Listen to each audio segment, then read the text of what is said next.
Olá, querido ouvinte, Carlinhos Villaronga por aqui, seja bem-vindo a mais um episódio do podcast Diálogos Motiori, este podcast que se propõe a ser um espaço de encontros, de conversa, um lugar para a gente compartilhar conhecimento, compartilhar experiências e tudo isso para que você, meu querido ouvinte, possa viver bem no Japão, possa viver melhor, ter um dia a dia tranquilo e também recebendo informações que contribuam para o seu desenvolvimento. Lembrando você que este episódio ele faz parte da série Bora Pro Game, que está diretamente conectada ao Gebra, os Jogos Escolares Brasileiros, edição 2023, que acontecerá no dia 22 de julho lá no estádio Ecopa. Estamos aí em contagem regressiva, está um calorzão maluco nesse Japão, mas estamos aí com o coração quentinho esperando o campeonato. Seguinte, se você ainda não ouviu os episódios anteriores, nós temos 2 episódios grandões.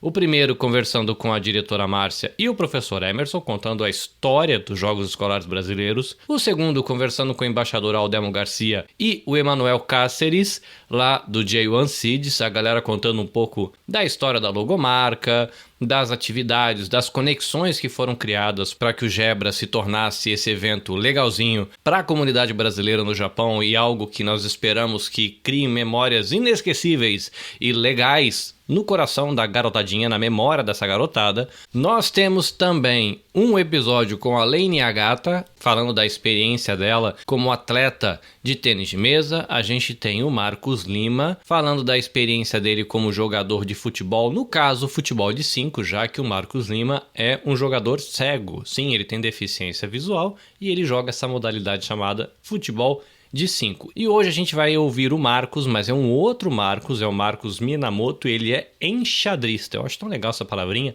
Ele é um competidor no xadrez, é também um sensei de xadrez para uma garotadinha gente boa. Antes da gente ouvir o Marcos contar um pouco da história dele, eu quero agradecer aqui o Projeto Chocho, eu quero agradecer o Projeto Tsuru e o coletivo Podosfera Nipo Brasileiro. O Projeto Chocho ajudando a criançada aí no seu desenvolvimento socioemocional e dando uma forcinha para papais e mamães cuidar dos seus pequeninos e dos seus adolescentes também. O Projeto Tsuru oferecendo atendimento psicológico, presencial, online, também tem nutricionista, também tem fonoaudiólogo, então é uma equipe legal aí para que você, brasileiro no Japão, possa viver bem. E o coletivo Podosfera Nipo Brasileiro, uma galera que se une para fomentar a escuta e a produção da mídia podcast dentro da comunidade brasileira. Então, corre lá para você conhecer o trabalho do Projeto Chocho, Projeto Tsuru e também do coletivo Podosfera Nipo Brasileira. Bom, recados dados, vamos lá ouvir a história do Marcos. Marcos, com você.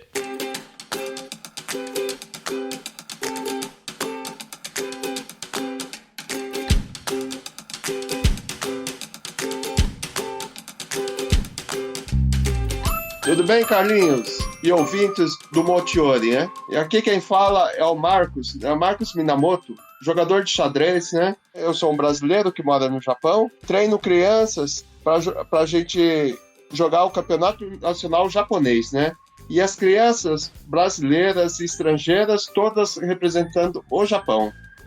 Sobre minha história de xadrez, Carlinhos, eu comecei com 12 anos, né? Então é um pouquinho tarde, né? Mas eu tive que correr esses anos que eu fiquei um pouco atrasado, né? Então eu tive que empenhar mais, né? Mas aos 14 anos, eu já estava destacando entre os melhores do Brasil da minha categoria, que era o Sub-14, né? E aos 17 para 18 anos, eu comecei a dar aula nas escolas no Brasil, né? E com 18 anos, eu estava dando aula de xadrez no Colégio Anglo, Colégio Batista, no Liceu Universitário e no IASEG de Bauru, né? Então, minha vida foi entre jogar xadrez e dar aula de xadrez no Brasil. Eu já fui campeão aberto do Brasil, jogos regionais, já ganhei mais de 40 títulos, né, de abertos, né? E vários torneios, né? E comecei a dar aula. E meus alunos também conseguiram ser campeões no Brasil. Eu tinha aproximadamente 600 alunos, 600, 700 alunos, né? E, em 1997, né, com a valorização da mão de obra aqui no Japão, né, que o dinheiro que ganhava aqui tinha muito valor, então eu vim para o Japão trabalhar, né? E aquela história, né, de querer ficar 1, 2, 3 anos, e eu tô até hoje aqui no Japão, né? São 26 anos aqui no Japão.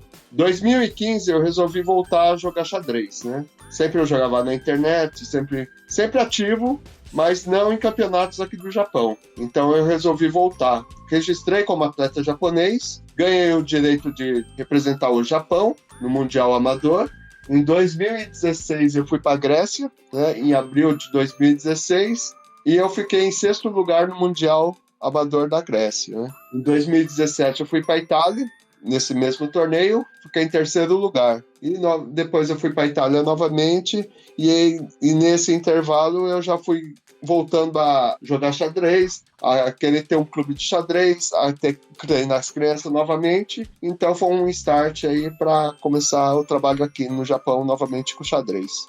A parte mais desafiadora que eu tive, que eu lembro assim rapidamente, foi quando eu tinha 14 anos e fui jogar os jogos regionais, né? E a equipe de Bauru estava muito equilibrada com as outras cidades, né? Então resolveram colocar eu para jogar no primeiro tabuleiro. O primeiro tabuleiro seria o mais forte da equipe, né? Mas eu tinha apenas 14 anos, né? Então o combinado era, se eu perdesse, entrava o outro no meu lugar. Então a vontade era de não perder aquela chance, que eu fiz 100% nesse torneio. E a gente ganhou medalha de ouro nos Jogos Regionais. Então foi o primeiro desafio que eu não podia perder uma única partida, sendo que era o primeiro tabuleiro dos Jogos Regionais. Então esse foi o primeiro desafio maior do xadrez, né? Depois teve outros desafios, mas esse foi o que eu lembro assim de imediato, marcante. Um desafio que aconteceu foi recente. Foi nesse Mundial que eu fui o primeiro Mundial Amador na Grécia, em 2016. Né? Eu saí do Japão, aí eu saí meio justo de horários, né? Então isso eu aprendi que eu não posso mais fazer, né? Eu tenho que sair pelo menos 2-3 dias antes, né? Da viagem. Então eu saí meio justo.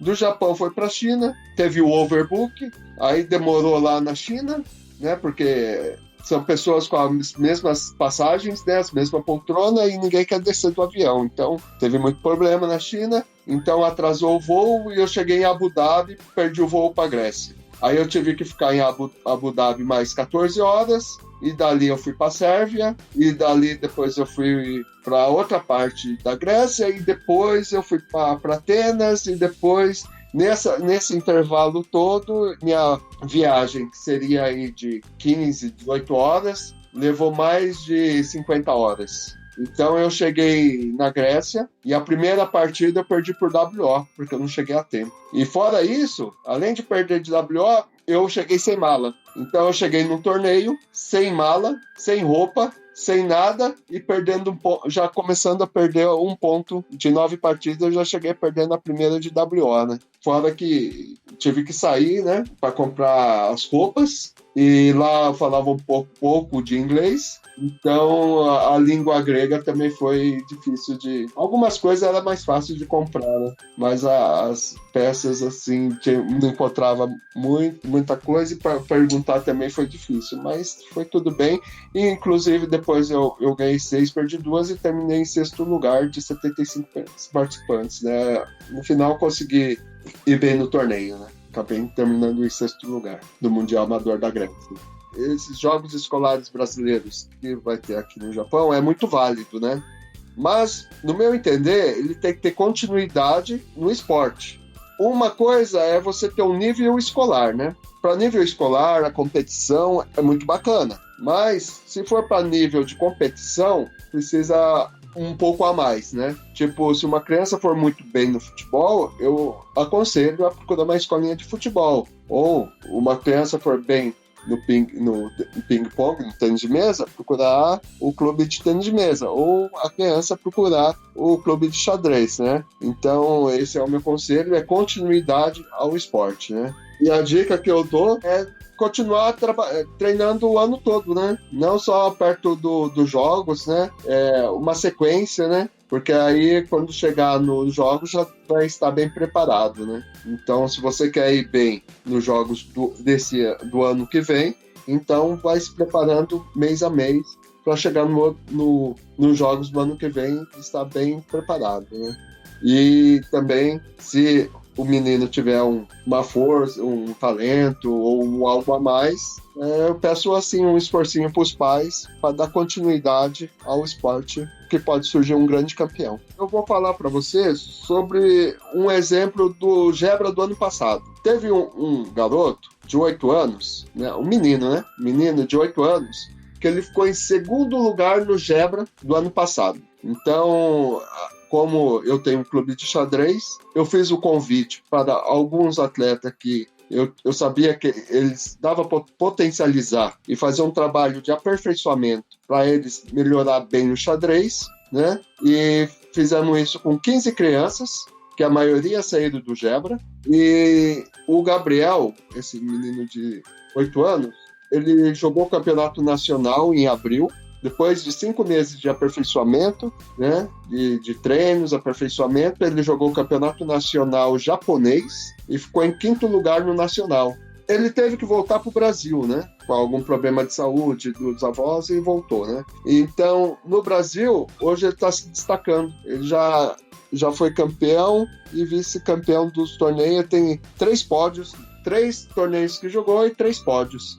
Então eu estou em contato com os professores de lá e ele está dando continuidade ao xadrez, e logo vocês vão escutar sobre ele lá no Brasil, que ele está dando sequência aí com o xadrez dele no Brasil, né? Seria uma continuidade ao esporte. Eu vou ser o coordenador de xadrez pelo 2º ano consecutivo, vou estar de olho nas crianças, quem tiver algo a mais, algo que pode crescer no xadrez, eu vou fazer o convite para o clube, e se os pais aceitarem, a gente vai disputar o campeonato nacional japonês, e se for campeão nacional japonês, ganhar a vaga para o Mundial representando o Japão, né? E eu tenho o Instagram, que é o Minamoto Chess, né? O Facebook, que é Marcos Minamoto. Quem quiser entrar em contato, né, pode mandar mensagem que, né, eu respondo ali. E quem tiver interesse de aprender xadrez também pode entrar em contato, né? Você vai aprender xadrez e vai ser jogador. Sua bandeira vai ser Japão, né? Aqui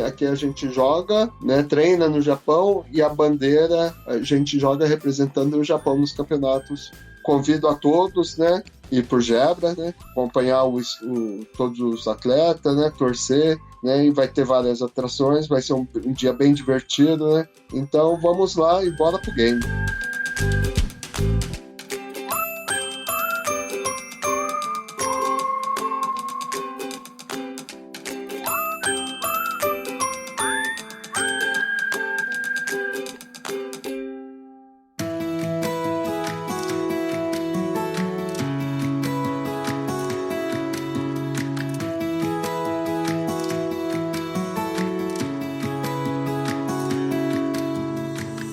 Estou aqui com um atleta, aluno, fera, craque do futebol, capitão da escola.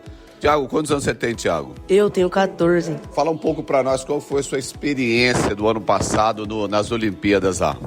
Foi muito bom, não conseguimos trazer a vitória, mas tentamos pelo menos, quase ganhamos. Foi muito bom, participei do campeonato de Xiga também que aconteceu. Fui o CPT, o capitão do Sub-14, e ganhamos, ficamos em primeiro lugar. Oh, isso é bom. E fala para mim assim, um ponto primordial do ano passado que levou a essa união da equipe. Qual foi? Primeiramente, a ajuda do Emerson, ajudando a gente em tudo, né? Aí o diretor também estava ajudando, e foi isso, né? Oh, legal. E qual que são as expectativas para esse ano? Time montado, preparado para o Gebra? Fala um pouco da equipe esse ano, como que tá? A equipe tá boa, não tá como o ano passado, mas eu acho que a gente vai conseguir trazer a vitória e vamos ganhar de novo, né? Oh, legal. E deixa uma mensagem então aí pra galera que vai estar participando e os novos atletas para esse ano. Não desistir dos seus sonhos e continuar tentando. Ó, Wesley, vamos aqui. Craque, goleiro. Wesley, quantos anos, Wesley? Com 14. 14 anos, experiência. Quanto tempo já jogando futebol, Wesley? Tô uns 2 anos já jogando futebol. Então já tem um tempo bom. E fala pra mim um pouco da sua experiência do ano passado. Ano passado eu tava jogando de goleiro, né? Jogamos campeonato. E no aspecto geral, o que você achou das Olimpíadas? Gostei. Foi bem organizado o campeonato. Pô, legal. Deixa uma mensagem aí pra galera aí do Gebra em geral, pra todas as escolas.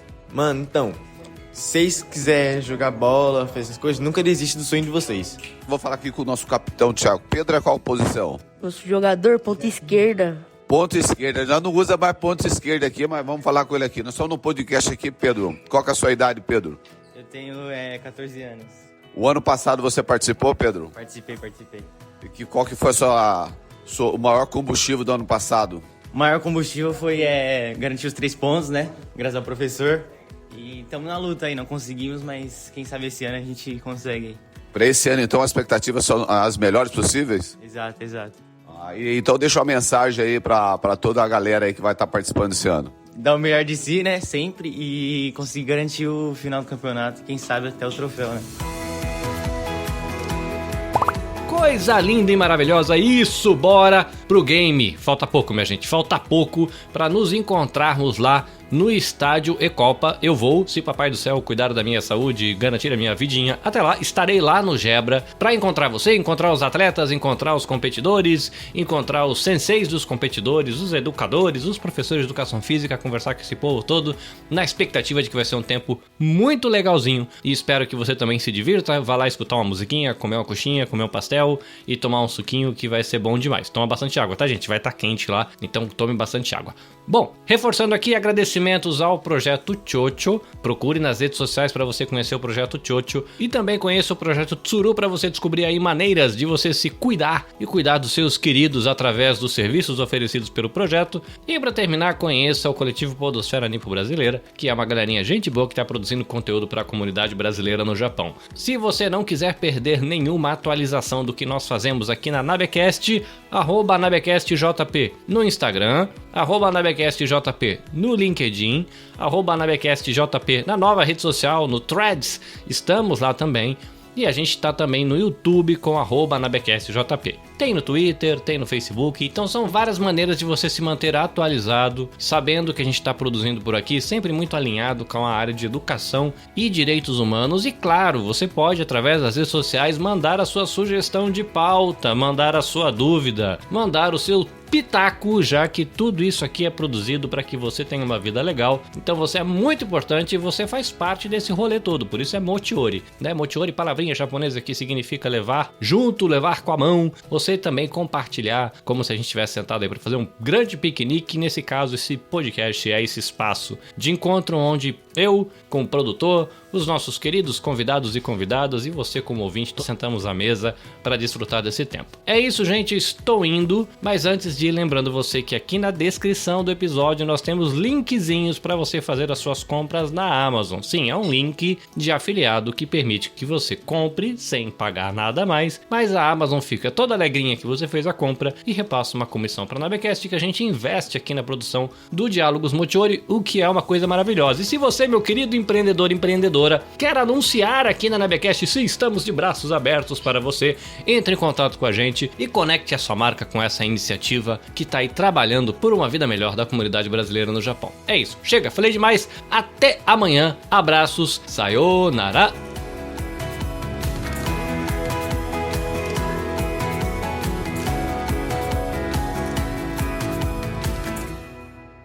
Este episódio foi editado pelo Nabecast. Saiba mais em www.nabecast.jp. Nabecast, conectando pessoas, desenvolvendo amizades, construindo parcerias e compartilhando vida através de podcasts.